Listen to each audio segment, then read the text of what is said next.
Hey, what's up, guys? Tim Uchuk here, and I released a podcast episode recently called Reverse Engineering the Result. And I've been getting a lot of questions around what does that look like, and they wanted to kind of visualize it. So I thought I would do a quick training for you. I've put up what I was talking about in that podcast episode. It was number 48. So if you want to check it out, Simplify to Multiply. I'm going to go through the training with you right now so it makes sense. In terms of where I am, I'm in the offices this week, and here's our core values over here. Which we hold near and dear.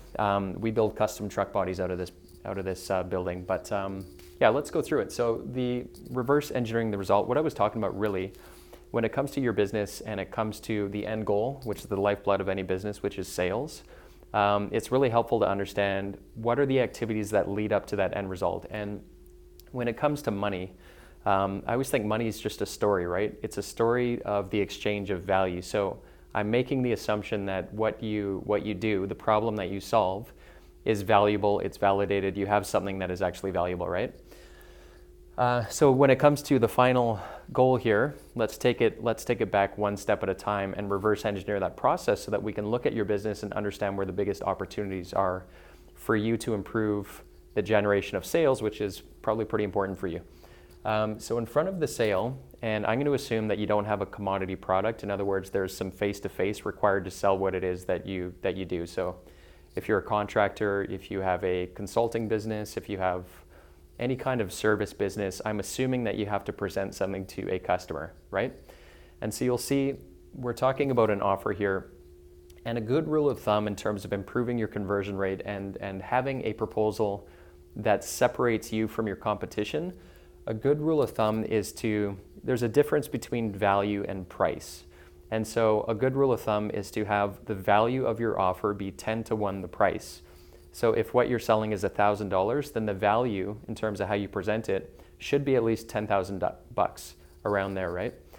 And so for an example, in our compressed air business, when we sell a compressed air system, if you bundle in free training, so you've put together free training for them, in addition to the compressed air system, and there are some other things that you're throwing in to make the value of what they're purchasing. It's not just the equipment, it's all these other things that you get over and above, and to make that value be 10 to 1 for them, ideally. But really, you just want the value to exceed the price, so it feels like there's a lot there in terms of what they're actually giving you in terms of money. So that's number one, is to present your offer, your proposal in such a way that there's a ton of value and they can see that it's very tangible. The RTAN is a reason to act now. So to have a compelling reason, it could be an incentive, a time-based incentive, for them to actually take action and move forward sooner. So those are two strategies in terms of when we look back at what are the things that are going to generate more of these things. It's going to be looking at the value that you're proposing in terms of your offer and how you put that together. And it's going to be a compelling reason to act now, some sort of a incentive for them to move forward sooner with you. Okay, so what drives the sale? It's your offer, right? And then what drives the offer? It's the meeting. So we're going to assume that you have a meeting. And in terms of that meeting, meetings lead to more offers because you're getting in front of a potential customer and you're being requested to present a proposal or a quote, and then those lead to sales, right? And you've got conversion rates for each one of these steps. So how do you generate more offers? So in other words, you've had a meeting and they're saying, yeah, I'd like to actually get a price for what you're proposing to me. What you want to do there, and where most companies make this mistake, is that they focus more on, and this is something called consultative selling. They focus more on giving them what they think they need versus what they want. So they make some assumptions when they come into the meeting, and they're just spewing out a presentation. And oftentimes it's very off-putting because we might know what they need, but people purchase based on what they want, right? So you need to understand the distinction between wants and needs. And when you're selling, and you probably know this if you've gone through training, is that you want to uncover what they really want. What are those pain points that overlap with what you offer? And you want to drill down on those by just asking questions and focusing more on the want. So understanding that people buy what they want, and we give them what they need ultimately, but we're not going to drive that request for an offer unless it's something that that person you're in front of actually wants. So the distinction when you're talking to your salespeople, you're going to get more successful meetings when you hone in on understanding what they actually want, and that's by asking some good open-ended questions in terms of what are your biggest challenges, drilling down to, this is the other part, what is the emotion underneath those challenges. So we want to get away from the logic, because people also buy based on emotion, and then they justify the purchase based on logic. So underneath those challenges, when you're talking to your sales team, if you dig under the layers of those challenges, what is the cause of those, so that you can understand the emotional pain that's attached to the problem. So for example, when it comes to wants, let's use we're selling a compressed air system to a machine shop or something. For them, it could be, when the equipment isn't working, the machine shop shuts down, which means that there's a huge cost, which reflects poorly on their position in the company, and so they're not going to be able to get a promotion. So there's some pains underneath the risk to not having a good solution in place. So whoever you're talking to, you want to shut up for 90% of it and understand what they want, and you want to sell them what they want, right? Makes sense. But most people focus on the features and benefits, and here's what I can do for you, versus uncovering what they actually want. So the meetings are going to drive more offers if you understand these things here, focusing more on wants rather than needs. So that's going back from the sale to the offer to the meeting. And what drives more meetings? Leads turn into meetings, right? So leads could be, you're at a trade show, you get a business card, and hopefully ultimately you're going to have a good, meaningful conversation, which again, you can uncover their wants. So when it comes to generating these meetings, most businesses, I would say, do not have a strategy in place here, other than following up through a CRM system where you're touching them once or twice and then you give up.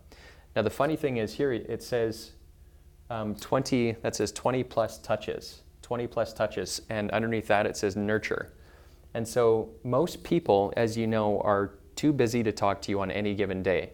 And so they require a lot of time, they require a lot of information, and they want to go at their own pace. So most businesses don't have a nurturing system in place where the majority of people are not ready to buy today. So does your business have a nurturing system in place where if they're ready in 4 months or 5 months or 6 months or even a year, are you giving them value in advance think of like Costco samples, right? Where the vendors give you a little bit of sample and they're giving you value in advance. So do you have a system where you're not stopping after you try calling them twice and then give up? Because again, 20 plus touches, most leads require 20 touches in order to actually be open to the idea of having a meeting. So if you're giving up after 2 or 3, you're going to lose. you just won't be able to penetrate the vast majority of potential sales, because this is a long process that requires a lot of heavy lifting and just consistency, because most people will take, again, weeks, if not months, and sometimes up to a year to actually make a decision. So understanding that you need at least 20 touches on average, do you have a system in place to do that? And if you don't, this is a huge gap when it comes to your business in terms of opportunities and money that's being left on the table. So having the ability to nurture these leads. Okay, so leads lead to meetings, right? So reverse engineering it from the meeting to leads. Do you have a predictable method for generating leads? So that means a name, an email, a telephone number, aside from doing this, or aside from waiting for somebody to do a search on Google and reach out to you. Do you have a system so that you can every single day open up your computer and see leads coming into your CRM or into your business that you can follow up on and or nurture? If you don't, this is going to be another area that you should focus if you really want to drive rapid growth into your business. This is an area where most businesses, I would say, are weak. They do not have a consistent, steady lead generation system in place. And so as a result, they're using the old school methods where it's just door knocking and just hoping and praying that they're going to get some inquiries and phone calls from Google. So do you have a system for generating leads? on autopilots. You're not relying on human beings to just bring leads into your business. So another area where you need to focus. If you're not focusing here, if you've got a big broken system in place when it comes to generating leads, this is going to be another source of frustration for you.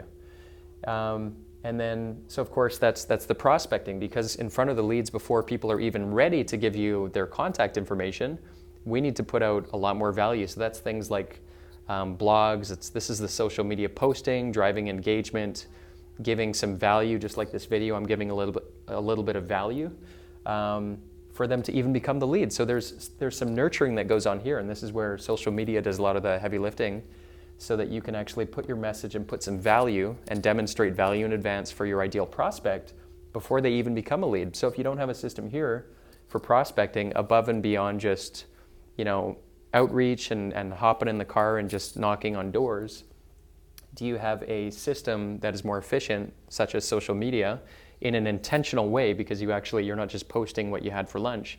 Do you have a system for actually delivering the right kind of value to the right kind of prospects for your business to turn them into eventually a lead? So you can see when we're talking about reverse engineering the results, and you want to do this for the operations side of your business as well, because we're just talking about sales, but what drives a sale? It's an offer. What drives an offer? It's a meeting. What drives a meeting? It's a lead. What drives a lead? It's a prospect.